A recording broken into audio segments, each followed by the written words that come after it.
So another new arrival via the YouTube channel is this. Now, I've not done any big cars before. A lot of you have said, you know, why don't you try them out, see how you get on with them.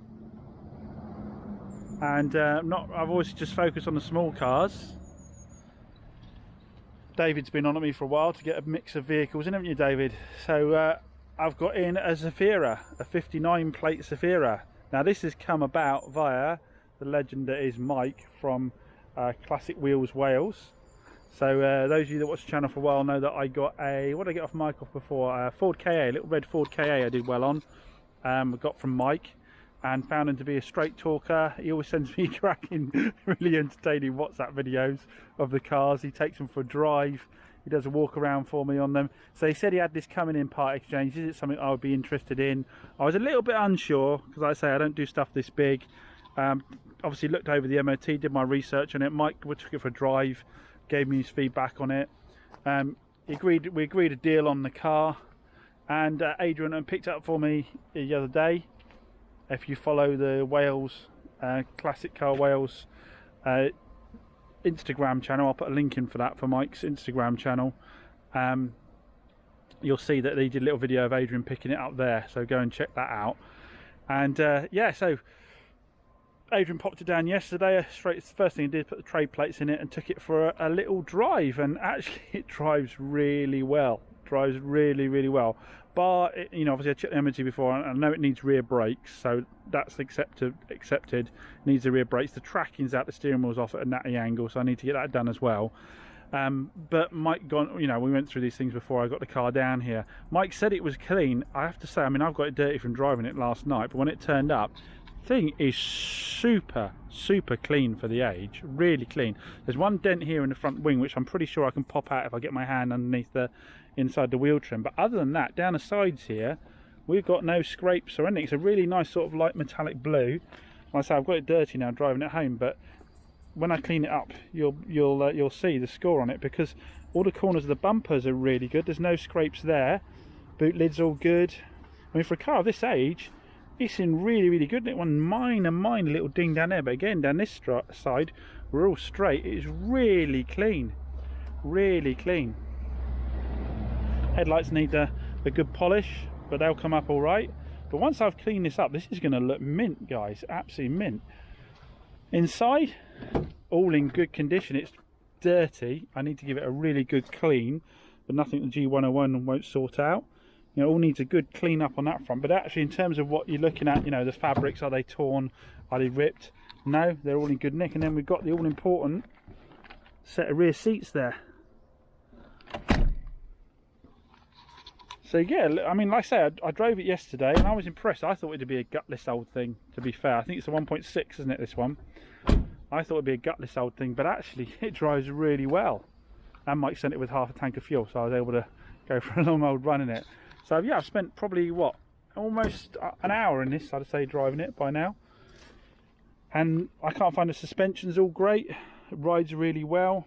Clutch and gearbox is really good. Like I say, apart from squealing on those back brakes, you can see which one it is straight away. The pads are down to absolutely nothing on these rear ones here, and the disc is really scored from the pads. So I'll do rear discs and pads on it. I don't think I'll put a new MOT on it because it's got like 8 months on it, I think. I'll double check that. It's definitely got over 6 months on it. But I'll do the rear discs and pads. Having driven it, I'm absolutely confident. I'm happy with the drive. I might do a tyre. I think there's a tyre that's a bit low on one of the sides here. Maybe respray the wheel trim a bit there. I won't go too crazy on it. I doubt it's an expensive car. I think the book for it, because it's got low miles as well, it's only got 66,000 miles on it. It's got a part service history. I haven't gone through the service history in detail, but it's got part service history on it. I think the book for this retail wise is about 2.9, something like that.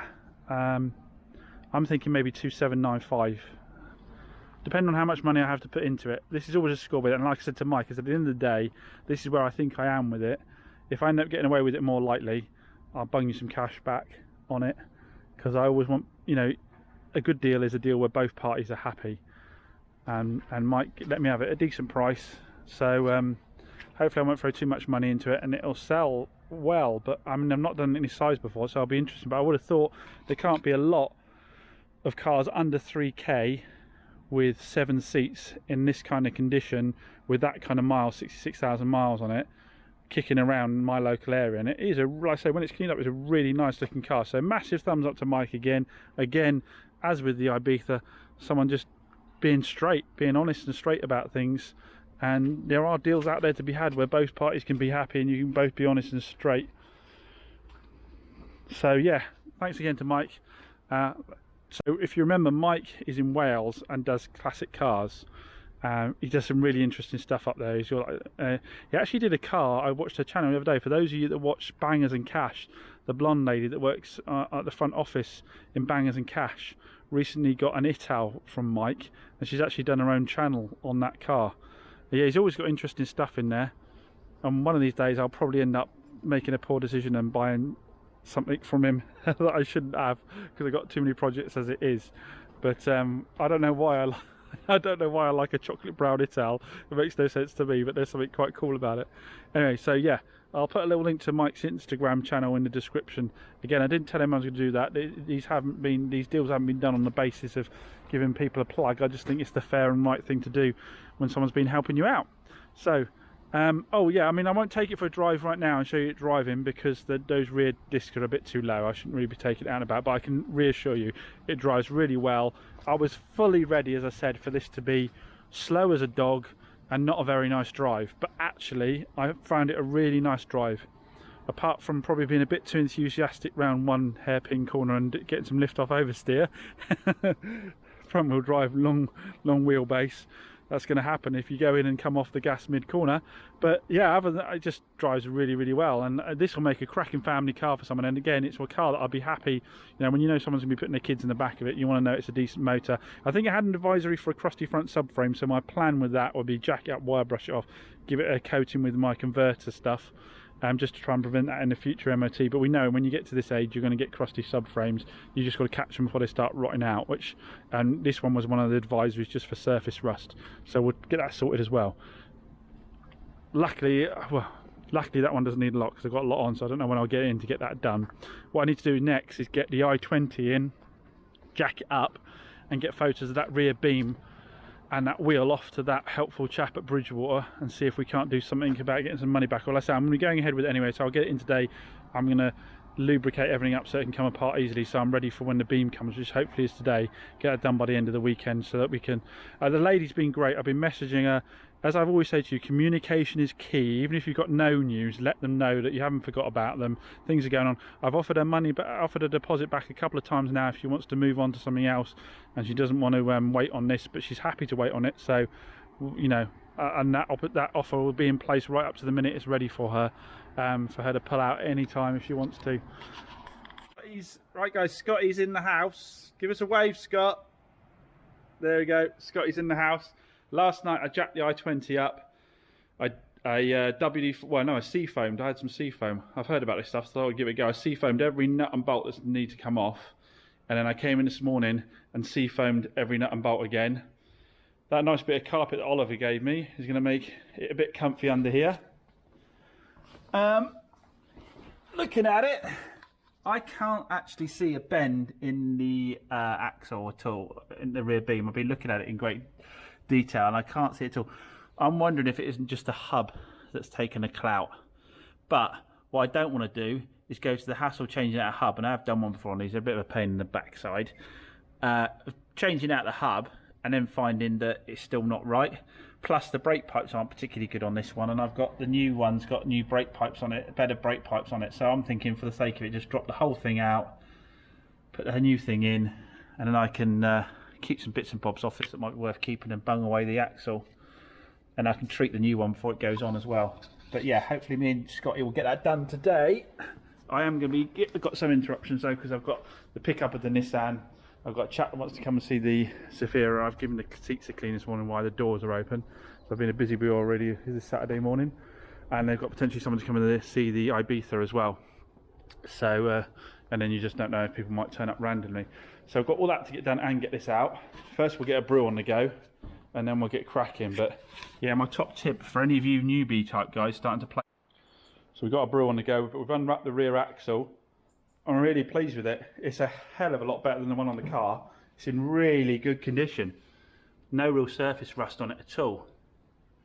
And we've got the handbrake cables obviously been cut. That's no biggie, we can get them off the other one. We've still got the ABS sensor in there, so we can unplug that one. Sorry, that's a handbrake cable there, isn't it? Yeah, that brake pipe section there is way better than ours. Ours is really rusty. That's in really good nick, so that's ideal as well. So yeah, pleased with that. The joys of car dealing. Scott and I were just interrupted fighting the stupid handbrake system on these. If you've got a disc there, why not just have the handbrake work on a disc? Why have shoes behind it that have got a million springs on them? It does our nutting. Anyway, we're in the middle of fighting that, and the chap turned up to see the Ibiza that absolutely wanted to be the first person to view it when it came into stock. Was on my case last night about it. Rocked up, walked around it, had a look at it, got in and out of it. I said, well, I'll leave you to look over the car, look for the service book. Came back to me, yeah, I think we'll leave that. Oh, okay. The road tax. The road tax is a bit high. What car can't you check the road tax on before you even come and look at it? Oh, and he even said, I've had a number of these. I really don't understand some people. Why waste my time and come out here and look at a car and decide you wouldn't have it on the basis of road tax? Check these things, you know, it's like the whole size thing, isn't it? You know the size of a car before you come and look at it, and you can know the road tax before you come and look at it. Anyway, you have to take it on the chin and move on. It's part and parcel of it, and at least it allows us to carry on cracking on. I'm not looking forward to putting the handbrake cables back in again, because we're going to have to put the shoes in. And I've watched a video online for it, and it's like the bloody Krypton factor. It's crazy. Right, we're at that stage where you've got every tool in existence out. Lubing everything up seemed to work well. We've been able to undo all the brake pipes without breaking any, which is all good. So they're all free. So although we're not going to use some of them, it'll just make it easier to go back in again. We're cleaning up everything as we go, so it'll go back together nicely. So all we've got to do now is undo the handbrake cables either side. And then as Scott says it, we're on to the big SH1T stuff, which is the big bolts for the suspension and the one going through the side. But we've only been in it for about half hour, and yeah, fingers crossed it keeps going smoothly.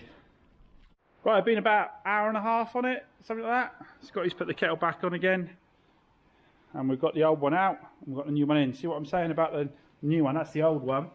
See how crusty the spring pans are, and down the side of the arms there. New one, really nice condition. So I'm pleased to be putting that in. I can confidently say to the customer as well, I've probably... It's 3:30, I haven't had my lunch yet, so I'm particularly grumpy.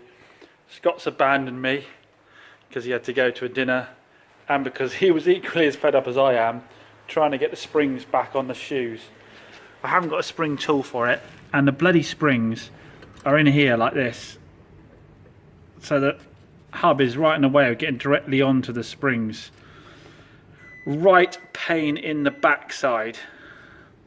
So it's Saturday, and I say it's getting late on Saturday. I want to tidy all this up because I've made a bit of a mess. I might take a little breather from it and come back to it first thing Monday morning, because I don't have a lot to put back together again on it now. We've got the handbrake cables in, we've got the subframe bolted in. I just need to plumb a couple more bits and bobs back in again. So I might see if I can nip down the road and borrow a little spring tool. It might be a bit easier. But yeah, stupid place to get stuck with it, because nearly there. And